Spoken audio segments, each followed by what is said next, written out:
பாம்பு சர்ப்பம். Et l'autre animal, c'est le serpent. இப்போ இந்த சர்ப்பம் என்று பாம்பு என்று சொல்லும் பொழுது அவருக்கு ஏதாவது ஒரு பாம்பு கற்பனைக்கு வரும். Et quand on dit serpent, il y a chacun un serpent. சில Dans la பேருக்கு pensée. நாக பாம்பு கற்பனை வரும். Il y en a, ils pensent à la vipère. சில பேருக்கு சாரை பாம்பு கற்பனைக்கு வரும். Il y en a, ils pensent au serpent du sable. சில பேருக்கு மலை பாம்பு. இப்ப இந்த ஏதேன் தோட்டத்து படங்கள் எல்லாம் பாத்தீங்களா?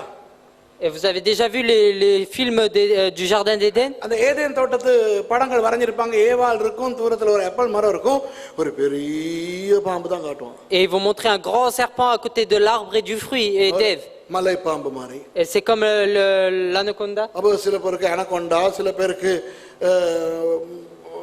மலை பாம்பு, சில பேருக்கு மாம்பா, இப்படி எந்த பாம்பாவது கற்பனைக்கு வரும். Et chacun pense à un serpent comme ils veulent.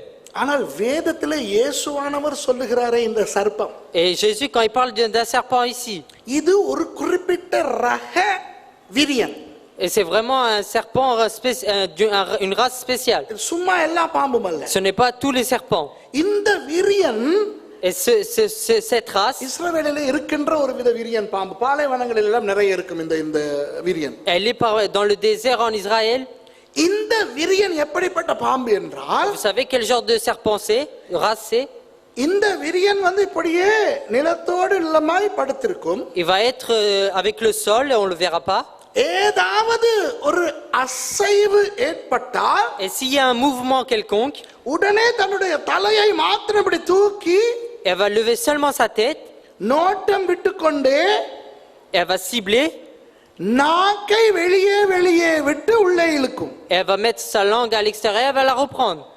இந்த நாக்கை வெளியே விட்டு உள்ளே எடுக்கும் போது, Lorsqu'il va la sortir et remettre sa langue à l'intérieur, அந்த நாக்கிலே இருக்கின்ற சில ரிசீவர்ஸ் என்று சொல்வார்கள், சில நரம்புகள், et certains veines qui les récepteurs, அந்த காற்றில் உள்ள அந்த அந்த ஒருவித அசைவுகளை அளவிட்டு அந்த சர்ப்பத்தின் மூளைக்கு அனுப்பும். இந்த முன்னாலே அசைந்த பொருள் கிட்டத்தட்ட எவ்வளவு பெரிய பொருள், எப்படிப்பட்ட ஒரு பொருள், தனக்கு உணவா அல்லது தனக்கு எதிரியா என்று யோசிக்கும். et ce récepteur va cibler, elle va mesurer pour le cerveau du serpent et elle va dire à quelle distance et la grosseur de l'objet qu'elle va attraper. இந்த குறிப்பிட்ட இந்த விரியன் பாம்பினுடைய தலையிலே இருந்து அதனுடைய அந்த இரண்டு பற்களுக்கும் வருகிற அந்த விஷம் இருக்கிறதே, Et le poison qui vient parmi ces deux dents qui sont là, அந்த விஷத்தை ஒரு தடவை பயன்படுத்தி விட்டால், et lorsqu'il utilise une fois ce poison, மறுபடி அந்த விஷம் உருவாவதற்கு ஒரு சில நிமிஷங்கள் ஆகும். et avant que ce poison se reforme, il faut quelque temps. ஆகவே தான் ஒரு எதிரியை தாக்க போகிறோம் என்று அந்த சர்ப்பம் நினைத்தால், நல்லா கேட்டுக்கிறீங்க, Si le serpent a trouvé la cible pour l'attaquer, சரியாக குறிவைத்து தாக்கி அந்த விஷத்தை வெளியிட வேண்டும். il faut qu'il cible bien et il faut qu'il vise bien pour pouvoir attraper cet animal. ஏனென்றால் ஒரு தடவை கொத்தி விட்டு விஷத்தை அனுப்பி விட்டால், Parce que s'il mord une fois et qu'il envoie le poison, அந்த விஷம் அந்த எதிரியை போதிய அளவு தாக்கவில்லை என்றால், et si ce poison n'a pas assez attaqué la proie, அடுத்த தடவை அந்த விஷம் உருவாகி தாக்குவதற்கு முன் அந்த எதிரி இந்த சர்ப்பத்தை தாக்கிவிடும். avant que l'autre poison se reforme et qu'il rattaque la proie va attaquer le serpent. சில நேரங்களிலே இந்த net Jio wild animal planet போன்ற அந்த நிகழ்ச்சிகளிலே இந்த பாம்பை குறித்தும் சொல்லுவார்கள், நான் Et on பார்த்திருக்கேன். peut voir sur les reportages des serpents qu'il y a beaucoup de il parle de ce serpent aussi. அந்த அந்த நான் சொல்லுகிற குறிப்பு விளங்குகிறதா உங்களுக்கு? Est-ce que vous comprenez bien le point que je veux vous dire? நல்ல பாம்பு, நாக பாம்பு அப்படி அல்ல, cobra. Le cobra n'est pas comme cela.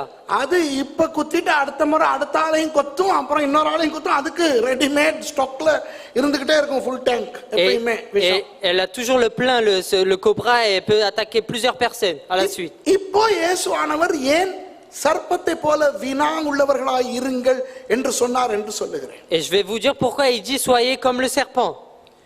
கள்ள உபதேசங்கள் நிறைந்திருக்கும் ஒரு காலம் இது. C'est un moment, c'est un temps où les fausses doctrines sont là.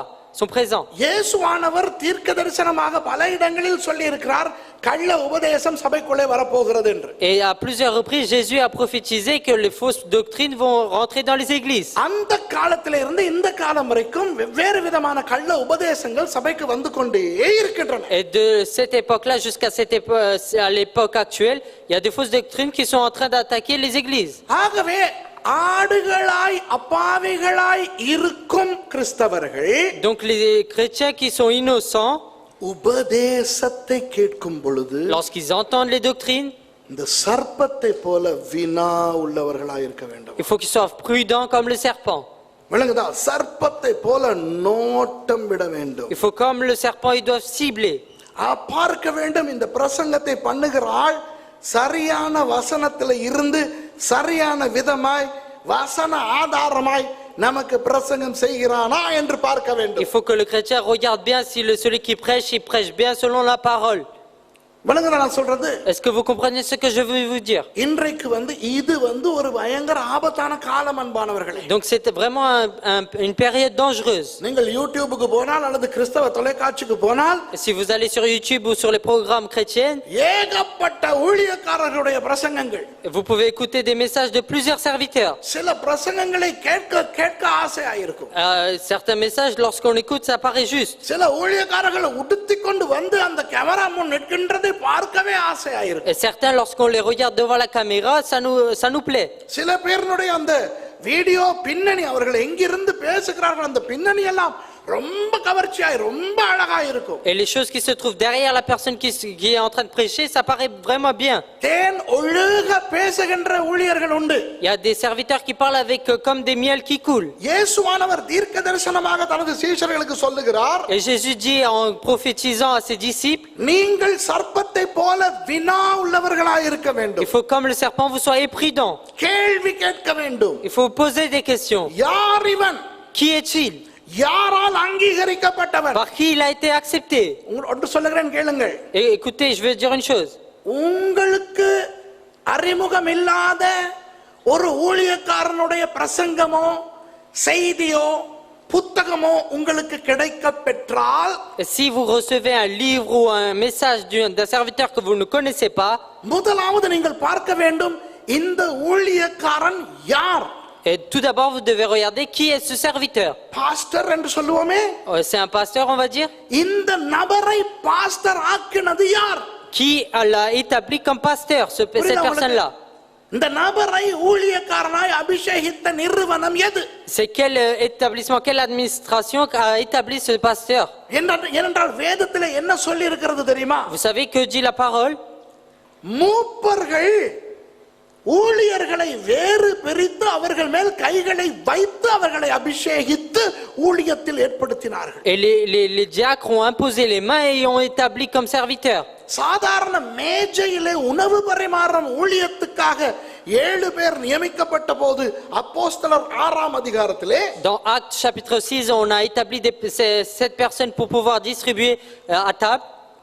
அவர்கள் மேல் அப்போஸ்தலர்கள் கைகளை வைத்து அவர்களை அபிஷேகித்து தான் அந்த ஊழியத்தை ஏற்படுத்தினார்கள். Les apôtres ont imposé les mains et les ont oints pour pouvoir faire ce ministère. ஒரு சபையிலே இருக்கிற ஆலோசனை ஊழியம், Et le ministère de conseil dans l'église, மூப்பர் ஊழியம், le ministère de diacre, இன்னும் ஏனைய ஊழியங்களுக்கு ஊழியர்கள் தலையில கை வைத்து அபிஷேகித்து ஏற்படுத்துகிறார்கள் என்றால், et si on établit en imposant les mains sur une personne, ஒருவர் தன்னை பாஸ்டர் என்று சொல்லும்போது, lorsqu'une personne dit qu'il est pasteur, அப்போஸ்தலர் என்று சொல்லும்போது, lorsqu'il dit qu'il est apôtre, சுவிசேஷகர் என்று சொல்லும்போது, lorsqu'il dit qu'il est évangélique, தீர்க்கதரிசி என்று சொல்லும்போது, lorsqu'il dit qu'il est prophète, அவரை அந்த ஊழியத்தில் ஏற்படுத்தினவர்கள் யார் என்று கண்டுபிடிக்க வேண்டியது விசுவாசியினுடைய கடமை. et c'est le devoir du fidèle de savoir qui l'a établi comme à ce poste. உங்களுக்கு கண்டுபிடிக்க தெரியாவிட்டால், Si vous ne savez pas le découvrir vous-même, நீங்கள் சர்ப்பத்தை போல வினா உள்ள ஆடுகளாய், et comme des serpents prudents et brebis, நீங்கள் மேய்ப்பரிடத்தில் வந்து சொல்ல வேண்டும், இப்படி ஒரு ஆள்